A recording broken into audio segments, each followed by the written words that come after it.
Hello everyone, thank you for joining us on the news this hour. We'll start off in Niger State, where Governor Umar Bago has received the remaining abducted students on the staff of St. Mary's Catholic School, Papiri, in Agwara local government area of the state. The students were formally handed over today by the National Security Advisor, Nuhu Rubadu, who was represented by Major General Adamu Laka.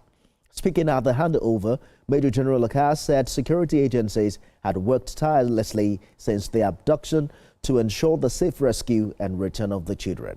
He emphasized the federal government's commitment to policies that protect the rights and safety of every Nigerian child. Governor Bago received the rescued students and staff as he expressed gratitude to President Tinubu and the National Security Advisor Nuhu Rubadu for their swift intervention and decisive actions that led to the successful rescue of the victims. I wish to, on this note, reaffirm the commitment of the Office of the National Security Advisor on the security of every Nigerian. We will continue to lead and coordinate measures to protect communities and institutions across the country. Particularly, we are implementing immediate short-term protective measures in high-risk areas while concurrently working with state governments, traditional and religious leaders to develop lasting community-based security solutions. I want to thank the President, I want to thank the NSA, the Department of State Service, for the Nigerian Army and everybody for their support. This wouldn't have been possible without everybody's hands on deck, so this is good. But seeing the size of those children is really, really touching. You know, a child of 1 year, 2 years old and in captivity, you know, it's very, very touching. TVC News correspondent in Niger State, Chinami Bamaye, joins me now for more on this development. Chinami, you were there when the students were released, received by Mr. Governor. What's their physical and emotional condition like, and what are you hearing about the emotional condition from medical officials and even their parents? Hi, Nifemi. It was a cheering news today, yet it was quite emotional. And if you are a parent or just anybody, you can't help but feel for these children. Some of them are on the 7. You know, you could see them. Probably couldn't show their faces because of some ethical issues, you know, ethical concerns. But I saw them. Some of them are less than 7 years old, and just thinking that these children have spent over about 1 month in the forest, away from their family and loved ones, is quite pathetic. But thankfully they are back now, and the parents were not here to reunite with them. Right now they are undergoing medical examinations, you know, so that to prepare them for return to their families. But I mean, what I can say from what I saw today was that it was quite emotional. It was a moving scenario today. Tell me, what we've seen happen in the past weeks are phased releases. Initially, 50 students escaped, 100 freed earlier, and now the final 130. But if you add all of that together, that's 280. More than 300 were reportedly abducted. What more do you know about this number?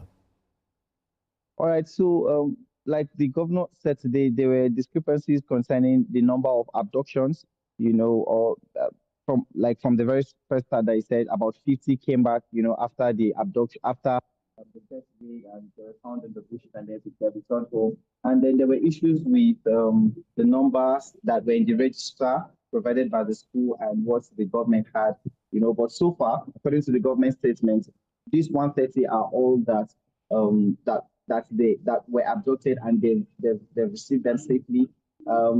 Those figures were yet to confirm from the CAN and the school authorities if that's the figure that they have to, because I know that as the situation unfolded, figures began to change, you know, based on those that were found in the bush and the ones that they couldn't account for. So we'll give like till tomorrow, because we're yet to speak with these people. You know, once they're able to speak, they will confirm if every parent have seen their child. Then you know where to go from there. An operation of this scale, though, we're talking about hundreds of students. It must have happened through a lot of planning, local intelligence. Can you tell if any collaborator or informant have been arrested. What progress can you see have been made in dismantling the network behind this attack? All right, Ifemi, first, thankfully that these children are back, but so many questions remain unanswered. If you have over 200 children rescued and there are no information as regards if there were what form of negotiations went to it, if ransom was paid, if anybody was arrested. Now there was no mention of anybody arrested. There was no conversation about any form of gun duel or fighting between the security agents and these bandits. A lot of questions remain unanswered. How was this carried out? These are certain information that the government has not released. I don't know if they would be willing to release that.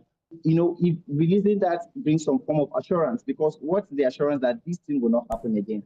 January is a few weeks, around the corner. These schools will need to reopen. Assurance the parents have that these situations will not play out again, and will parents be willing to release their children to go back to school?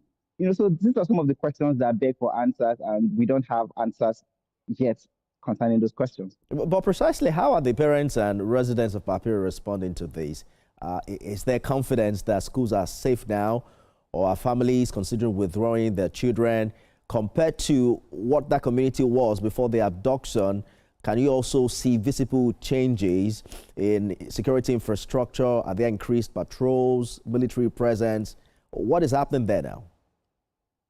Nifemi, what I can say is that it will take a lot of assurance to get these people to return to schools, especially in the hinterlands. It's a common phenomenon to see boarding schools situated in the hinterlands, far away from city center, to avoid distractions and all of that. But now those areas are now targets for bandits and terrorist groups. So it will be difficult to get these parents to send their kids back to school. As it stands, the government has said that all boarding schools in the hinterlands will be closed down. They would have to either return to day schools or they'll be completely shut. So what happens to the fate of people that have to travel from their community to other communities to school because they don't have schools in the community? So these are conversations that we need to keep that we need to keep juggling and ensure that answers are provided.